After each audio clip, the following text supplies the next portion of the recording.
Hi, just about places, but this video is about the most enchanting and tough destination in India. Yes, as we all know, there is a hype about this place and its own set of expectations, but finally, we all, with our little munchkins, made it to Leh Ladakh, and we were quite brave enough to make it an experience of the lifetime.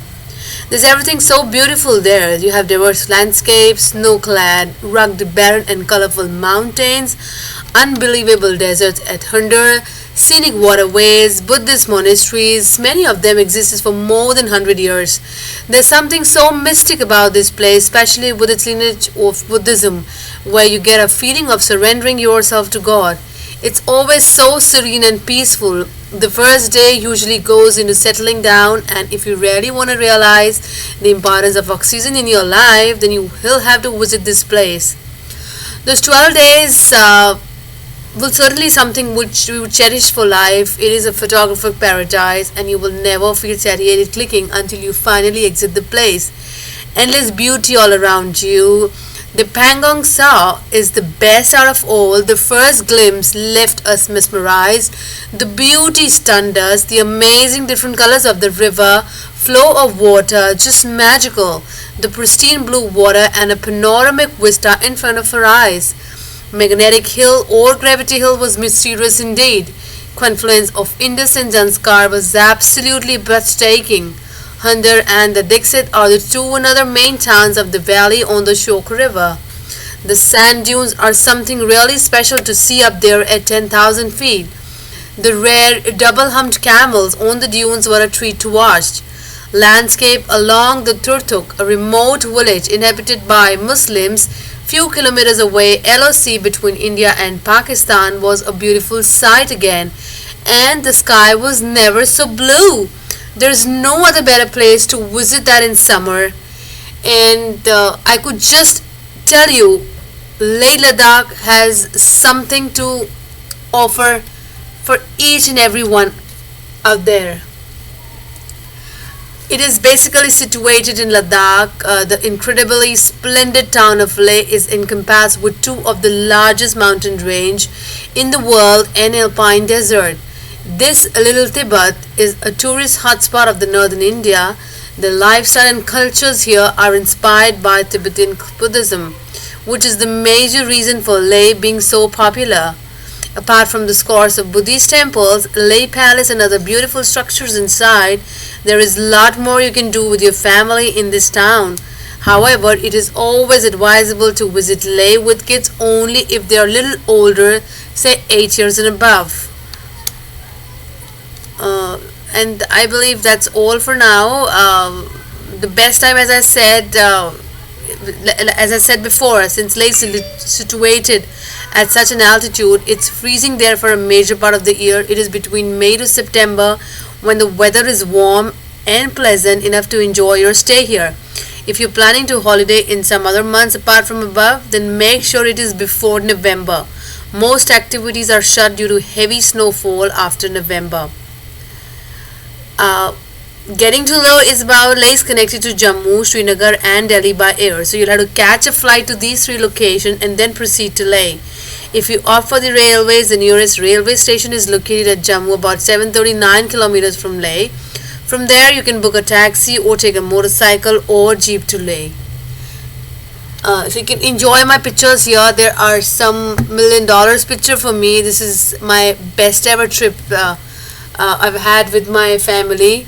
And Leh Ladakh, I could only say, one of the mostest beautiful place on this planet. These are the few pictures that I would cherish for rest of my life. This is the Pangong Tsa, as you can see. See the different colors out there. Look at the cloud. Everything was so mesmerizing.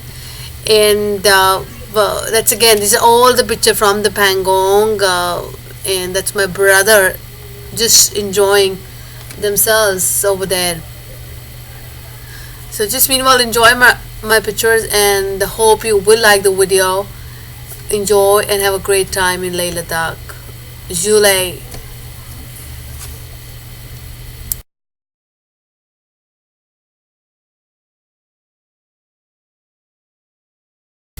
What else I can tell you about this video is that you have to remember that you'll be driving from a height of 6,000 feet in Manali to close to 18,000 feet in Thangla Pass. Acclimatization is the key.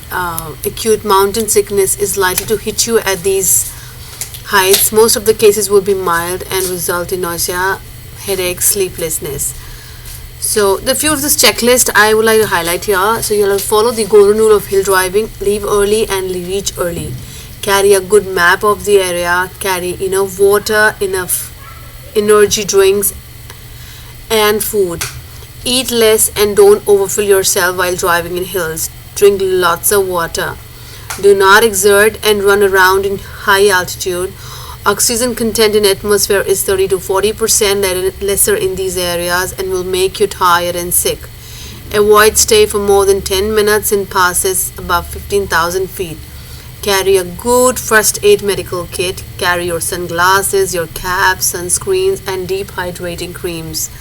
Carry enough of woolens and thermal wear, sleeping bag. At night the temperature drops sharp. Ensure that you have a torchlight with extra set of cells and bulbs, petrol pipe, funnel, and a complete vehicle accessories and a kit. Do not rely too much on your cell phone. No signals on your postpaid for most of the time. Prepaid doesn't work in Jammu and Kashmir. Carry power banks for storing electricity charge for mobile phones and cameras. Don't forget to carry numerous high-on memory cards. If you get stuck up anywhere and find an army camp close by, go in and take their help. Believe me, these guys are always ready to extend their help to maximum possible extremes. There are a few safety tips and guidelines I would like to tell you here is you need to try to stay at least a day in order to get acclimatized with the atmosphere. Abide by the rules and regulations imposed by the officials in certain places.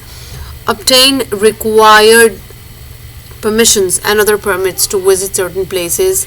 Ensure that during your journey you have a postpaid SIM card in you, as prepaid SIM card of other state do not work in Jammu Kashmir. So that's about it. If I get more information, I'm of course going to tell you over this video. Meanwhile, just enjoy my pictures. And now there are some few of my favorite quotations that goes with the travel thing, which is I'm kind of a wanderlust woman and I love traveling. I love photography, and in fact I've discovered myself once I got into this area. So what I can say is, in the end, we only regret the chances we didn't take. We travel not to escape life, but for life not to escape us. Adventures are the best way to learn. The more you travel, the more you know about that place, the more will be you travel, and the more knowledge you're going to have about that place. And your life begins at the end of your comfort zone, so you need to really take the risk and go ahead about it. You need to take vacations, go as many places as you can. You can always make money, you can't always make memories. That's what I feel about it, about this travel thing. Travel is absolutely an investment, and I want to travel non-stop. I want to see 50 countries at the age of 50.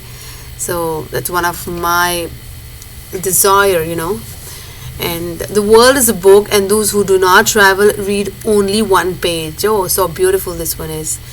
To travel is to live. Absolutely. This is, I think, one of the best quote I have seen ever in my life. You can take me anywhere. Traveling, it leaves you speechless, and then it turns you into a storyteller. What beautifully Ibn Battuta has said this. Once a year you need to go someplace you've never been before. So just go explore and go as a backpacker, enjoy yourself, and really have a great time. Travel while you're young and able. Don't worry about the money, just make it work. Experience is far more valuable than money will ever be. I haven't been everywhere, but it's on my list for sure. As I said before, I want to travel, and I'm just unstoppable by now. I'm really looking for some beautiful places out there. I think this world's got a lot of beauty to offer. Travel is more than seeing of sights. It's a change that goes on deep and permanent in the ideas of living. And what else is that you don't have to be scared to walk alone. Don't be scared to like it. So I am never scared. I can choose solo trips, and that's how I discover myself. I have taken so many trips by my own, and I'm loving every bit of it. Believe me. You will never be completely at home again because part of your heart will always be elsewhere. That is the price you pay for the richness of loving and knowing people in more than one place. So beautifully it is written here. And life is an adventure. You have to take a risk. Like as you see this picture, one of my favorite picture on the magnetic hill. This is at the Shok River, and that's the Shanti Stupa. And here ends my video about this Leh Ladakh. I hope you really like it. I've given you enough of information about this place. You just go and explore yourself. It is beautiful.